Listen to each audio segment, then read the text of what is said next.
Evan and Jess, Governor Stitt says he did what needed to be done, fired people who didn't do a good job. But one national group says the Forestry Department did exactly what agencies across the U.S. are taught to do in staging resources for wildfire response.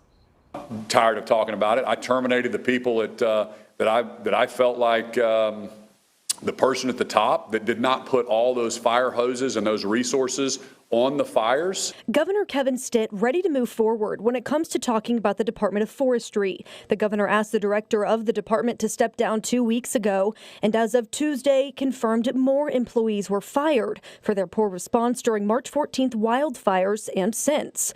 Those with the Southern Group of State Foresters say losing that leadership could bring challenges with future wildfire response. It does leave that void, and that leadership and relationships are not going to be easy to replace for sure. But Governor Stitt says he won't back down, that the department failed Oklahomans in not deploying resources. I mean, ultimately, the governor's responsible. That's why I'm taking action now. The governor was angry with the number of assets sent to the fires that sparked March 14th, but the group I talked to says staging is the most important part of forestry's job in preparing for fires, and there is a routine way of doing so. Responding to ongoing wildfire threats that are occurring actively, but also positioning resources in such a way that if another wildfire pops up somewhere else, you're not left flat-footed in terms of responding to new incidents as well. And as a gap in leadership remains, the governor says they're working to fill it with the right person.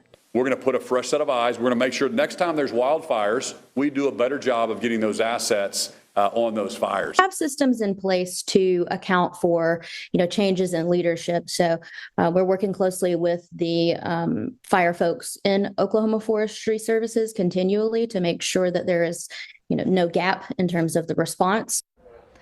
Now, we also spoke with the Wellston Fire Chief today. He said while the steps forward in these conversations are a good thing, they should have happened before people were fired from their jobs. In the newsroom, Elise Jones, KOCO 5 News.